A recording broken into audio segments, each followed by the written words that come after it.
Bismillahirrahmanirrahim. Assalamu alaikum everyone. Here is Diamond Star with her new video. And as you can see from the title that today I'm going to talk about the documents needed for Stipendium Hungry Come Scholarship. So अगर आप लोग apply कर रहे हैं इस year या आने वाले सालों में whenever you will be like watching my videos, so this video is solely about the documents needed for Stipendium Hungry Come Scholarship. और मैं बहुत ज़्यादा डिटेल में आज आप लोगों के साथ ये डिस्कस करूँगी कि कौन कौन से डॉक्यूमेंट्स नीडेड हैं और उनका जो अगर कुछ सर्टिफिकेट्स रिक्वायर्ड हैं तो उनका फॉर्मेट क्या होना चाहिए. तो जो डॉक्यूमेंट रिक्वायर्ड हैं वो है पासपोर्ट, नंबर 2 आपकी तमाम की तमाम डिग्रीज, इसके अलावा आपको एक इंग्लिश प्रोफिशिएंसी लेटर चाहिए होगा. देन इसके बाद आता है मोटिवेशन लेटर और लास्ट में सबसे आपके पास आ जाएगा एक मेडिकल फॉर्म. तो अब आपको मैं वन बाय वन करके बताऊंगी कौन सा डॉक्यूमेंट इस स्टेज पे अपलोड करना ज़रूरी है, कौन सा बाद में भी हो सकता है और क्या क्या चेंजेस हो सकती हैं और क्या क्या फॉर्मेट्स हो सकते हैं. Let's get started. तो अगर हम बात करें स्टाइपेंडियम हंग्री कम स्कॉलरशिप की, तो जैसे मैंने बार बार आप लोगों को बताया कि आपने 2 पोर्टल्स पे अप्लाई करना होता है. नंबर 1 टीपीएफ कहते हैं टेम्पस फाउंडेशन, जो ये स्कॉलरशिप है स्टाइपेंडियम हंग्री कम का. तो एक तो आप उस पर अप्लाई करते हैं, वहाँ पे डॉक्यूमेंट्स आपको अपलोड करने होते हैं. और दूसरा आपने एचएससी की वेबसाइट पे अप्लाई करना होता है, वहाँ पे भी डॉक्यूमेंट्स रिक्वायर्ड होते हैं, बट वो बड़े सिंपल से होते हैं, उसमें इतना प्रॉब्लम नहीं होता. जो मेन प्रॉब्लमेटिक बात होती है वो थोड़ा सा इधर होता है स्टाइपेंडियम हंग्री कम स्कॉलरशिप के पोर्टल पे. तो जो पहला इंपॉर्टेंट डॉक्यूमेंट है वो है आपका पासपोर्ट. तो गाइज़, अगर आप लोगों का पासपोर्ट अभी तक नहीं बना है तो not a problem at all. तो मेरी आपको ये रिकमेंडेशन है कि on your earliest convenience go to NADRA office and apply for the passport. Passport की जो नॉर्मल आप एप्लीकेशन सबमिट करेंगे that will be like 30 days, बल्कि अगर बिल्कुल कंसाइज कर लें तो 25 डेज़ उसे कहते हैं. तो वो सिंपल एप्लीकेशन होगी, उसको कर लें बजाय इसके कि आप ज़्यादा पैसे दें और अर्जेंट के लिए अप्लाई करें. क्योंकि अगर आपके पास पासपोर्ट नहीं भी है तो इट्स ओके. और जब आपका वो पासपोर्ट बाद में बन के आएगा तो आप अपलोड कर सकते हैं. लेकिन इस केस में जो ऑप्शन शो होते हैं जब भी आप अपना कोई भी डॉक्यूमेंट, चाहे अपनी कोई डिग्री अपलोड करना चाह रहे हो या कुछ भी. I have not yet uploaded. Number 2, I do not have a certificate yet. I upload a declaration. तो आपके पास सर्टिफिकेट या पासपोर्ट अभी तक नहीं है and I will upload a declaration. और डिक्लेरेशन एक स्टेटमेंट होती है जिसमें आप उन्हें ये इस बात की गारंटी देते हैं कि ठीक है ये मेरा डॉक्यूमेंट है, इसमें थोड़ा टाइम लग रहा है, चाहे वो आपकी कोई डिग्री है, चाहे वो आपकी ट्रांसक्रिप्ट है जो अभी तक नहीं निकली है, तो आप कह देते हैं कि ठीक है मेरी आप कंसिडर करें एप्लीकेशन. और इन सब चीज़ों की भी आगे चल के कोई ना कोई डेडलाइन होगी तो वो आप बाद में भी मतलब अपलोड कर सकते हैं. तो राइट नाउ ये डिक्लेरेशन ज़रूरी है. अब वो डिक्लेरेशन होनी कैसी चाहिए, तो as you all can see on my screen आप लोग को ये डिक्लेरेशन दिख रही होगी. तो आप बिल्कुल कॉपी पेस्ट भी कर सकते हैं ये डिक्लेरेशन. एक और सक्सेसफुल कैंडिडेट है, उनको ज़रूरत पड़ी थी तो उन्होंने इस तरह से ये डिक्लेरेशन लिख के अपलोड की थी. तो इट मीन्स के डिक्लेरेशन बिल्कुल फ़ाइन है और आप किस तरह से इसको प्रोसीड करेंगे. Number 3, I have uploaded the original. And number 4, I have uploaded the original and the translation. Translation का क्या मीनिंग है? Obviously you are applying in some university. आप तो वहाँ पे as a international student जाएंगे and your language of studies would be English. तो क्या होता है कि आप हमारे कुछ इस तरह की स्टडीज़ होती हैं कुछ कंट्रीज़ में that we have the degrees in other languages. और पाकिस्तान में भी कुछ ऐसी डिग्रीज़ हैं, कुछ ऐसे बोर्ड्स हैं जो एक टाइम तक उर्दू में ही आपको डिग्री अलॉट करते थे. तो अब वो डिग्री तो उनके लिए मतलब रीडेबल ही नहीं होगी ना, वो समझ ही नहीं पाएंगे. तो ऐसी डिग्रीज़ के लिए ट्रांसलेशन की जाती है और वो ट्रांसलेशन सिंपल ट्रांसलेशन नहीं होती कि आपने ट्रांसलेट कर दिया. वो प्रॉपर ऑथोराइज्ड और नोटराइज्ड ट्रांसलेशंस होती हैं और जो कि नोटरी पब्लिक से होती हैं. तो अब तो आजकल अल्हम्दुलिल्लाह इस तरह का कोई इशू नहीं है, बट अगर किसी को है तो वो ट्रांसलेशन साथ में ज़रूर लगाए. अगर उसकी डिग्री उर्दू में है या उसने अगर किसी और कंट्री से किया है, फॉर एग्जांपल चाइना से किया तो चाइनीज़ में कोई डिग्री है उसमें चाइनीज़ में लिखा है तो you will have to provide a translation. But since हम लोग की मोस्टली डिग्रीज़ इंग्लिश में है, मैंने खुद फेडरल बोर्ड से पढ़ा था और यूनिवर्सिटी भी उसकी भी इंग्लिश में थी, तो मुझे ऐसा कोई इशू नहीं आया था. मैंने सिंपल अपलोड किया था अपनी डिग्रीज़ को और मैंने ये वाला सेक्शन जो था लास्ट वाला, I have uploaded the original and the translation, तो मैंने ये वाला ऑप्शन सिलेक्ट कर लिया था. बट स्टिल आपको लगता है कि कोई बहुत बड़ी प्रॉब्लम है जो कि इन ऑप्शंस में भी नहीं आप बता पा रहे, तो आप सबसे लास्ट में अदर वाले ऑप्शन पे क्लिक करके सिलेक्ट करके अपना सारा प्रॉब्लम वहाँ पे लिख के बता सकते हैं. But I don't think so कि वो आपको उसकी ज़रूरत पड़ेगी. नेक्स्ट आपके पास जो भी डिग्रीज़ हैं, अगर एक बच्चा जिसने सिर्फ और सिर्फ FSC की है, क्योंकि मिनिमम क्वालिफिकेशन आपकी FSC होनी चाहिए if you are applying to this scholarship, तो FSC वाला बच्चा अपनी मैट्रिक और FSC दोनों की सिर्फ और सिर्फ सर्टिफिकेट्स अपलोड करेगा. क्योंकि हमारे सर्टिफिकेट्स पे ही नंबर्स वगैरह लिखे होते हैं, टोटल मार्क्स, तो आपको अलग से कोई डिटेल मार्कशीट अपलोड करने की ज़रूरत नहीं है. और जो मास्टर्स वाले बच्चे हैं वो अपनी मैट्रिक, एफएससी प्लस बीएस की डिग्री और बीएस की ट्रांसक्रिप्ट भी अपलोड करेंगे। और वो लोग जो पीएचडी में अप्लाई कर रहे हैं वो अपनी मैट्रिक और एफएससी की डिग्रीज, जिसमें मार्कशीट भी अवेलेबल होती है, उसी के ऊपर लिखा होता है, प्लस अपनी बीएस और एमएस दोनों की डिग्रीज भी, प्लस उनकी ट्रांसक्रिप्ट्स भी। और इस स्टेज ऑफ प्रोसेस में आपकी डिग्रीज का अटेस्ट होना ज़रूरी नहीं है। काफ़ी बच्चे इस चीज़ को कंफ्यूज कर जाते हैं। इट्स वेरी गुड अगर आप अपनी डिग्रीज को अटेस्ट करवा रहे हैं, but at this stage it is not mandatory. आप आगे जाके भी आराम से करवा सकते हैं अगर आपके पास टाइम नहीं है। आपका एफएससी है ना, वो आपका हायर सेकेंडरी स्कूल है और आपका जो मैट्रिक है वो सेकेंडरी स्कूल होता है, तो इसको इस टाइटल के साथ अपलोड कीजिएगा। इसके अलावा आपको एक इंग्लिश प्रोफिशिएंसी लेटर रिक्वायर्ड होगा। जी हाँ, बिल्कुल, आइल्स रिक्वायर्ड नहीं है। अगर आपने कर लिया है दैट्स टोटली फाइन, आप वो भी अटैच कर सकते हैं। लेकिन अगर आपने आइल्स नहीं किया तो अपने पैसे बर्बाद करने की ज़रूरत नहीं है, क्योंकि इस स्कॉलरशिप को अवेल करने के लिए आप सिंपल इंग्लिश प्रोफिशिएंसी लेटर भी अटैच कर सकते हैं।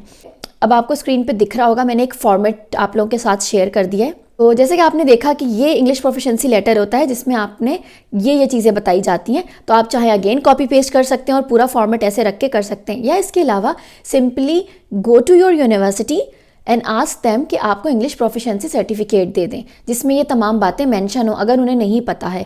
या अगर वो आपको कहते हैं, क्योंकि यूनिवर्सिटीज़ के पास मोस्टली ये सब चीज़ें टेम्पलेट में होती हैं, वो आपको सिर्फ निकालते हैं, साइन करके दे देते हैं। बट अगर आपकी यूनिवर्सिटी के पास नहीं है तो आप उन्हें ये पैटर्न दिखा सकते हो कि यार इस तरह से बनाना है, यहाँ like here should be the logo, here should be the signature, stamp and everything. तो ये आपका इंग्लिश प्रोफिशिएंसी लेटर होगा जो आप इस बात को प्रूव करेगा कि yes this student is able to continue his or her studies in English. इसमें कॉम्प्रोमाइज़ नहीं है, इसमें आप डिक्लेरेशन ना ही प्रोवाइड करें तो बेहतर है। I would highly recommend you कि आप इंग्लिश प्रोफिशिएंसी सर्टिफिकेट अपलोड कर दें। एक दिन का काम होता है, आप जाते हो और यूनिवर्सिटी आपको दे देती है ये। Next comes the motivation letter. अब मोटिवेशन लेटर का जिक्र मैं यहाँ पे क्यों कर रही हूँ, जबकि मोटिवेशन लेटर का एक अलग से सेक्शन है आपकी एप्लीकेशन में। मेरे साथ क्या हुआ था, आई डोंट नो, मैंने जब पूरी अपनी मोटिवेशन लेटर लिख के कंप्लीट कर लिया था तो आई अपलोडेड इट, वहाँ पे अपलोड किया बल्कि कॉपी पेस्ट कर दिया था, पूरा एक सेक्शन था। आई डोंट नो उसके बाद क्या ग्लिच आया मेरी एप्लीकेशन में, ये 2021 की बात है, कि मुझे कभी भी अपना मोटिवेशन लेटर दिखा ही नहीं अपनी एप्लीकेशन में। जितना भी स्क्रॉल डाउन करती, हर जगह देखती, फेलोज से पूछा, एवरीबडी वाज लाइक हमें शो हो रहा है, हमें शो हो रहा है, इस जगह पे शो हो रहा है, इस स्टेप के बाद शो हो रहा है, मुझे कभी नहीं दिखा। तो मैं उस टाइम पे बड़ा घबरा गई कि मैं अपनी एप्लीकेशन के साथ क्या करूँ। तो फिर उस टाइम पे इस चीज़ को अवॉइड करने के लिए, हालांकि अगर वो वहाँ नहीं होता ना, मे बी मेरी एप्लीकेशन रिजेक्ट हो जाती, because it's a very important, very crucial part of your application. तो मैंने एक डॉक्यूमेंट बना के अदर करके अपलोड कर दिया था अपने डॉक्यूमेंट सेक्शन में भी, कि to be on the safer side. And the moment I submitted my application, तो सबमिट करने के बाद आपको वो ऑप्शन देता है कि आप अपनी एप्लीकेशन डाउनलोड कर लें। तो when I downloaded my application, वो उस डाउनलोडेड वर्जन में मेरी जो स्टेटमेंट ऑफ पर्पस थी या मोटिवेशन लेटर था, मुझे वहाँ पे वो शो हो रहा था। तो आई डोंट नो ये क्या प्रॉब्लम थी। तो अगर आपके भी किसी के साथ ऐसा प्रॉब्लम है तो ये तो खैर लक की बात है, अच्छी बात है कि उस सेक्शन में ही लिखी हो, बट अगर वो इसी तरह से गायब हो जाती है तो आप अदर्स में भी आप अपलोड कर सकते हो, अदरवाइज वहाँ पे जो लिखी है that is more than enough.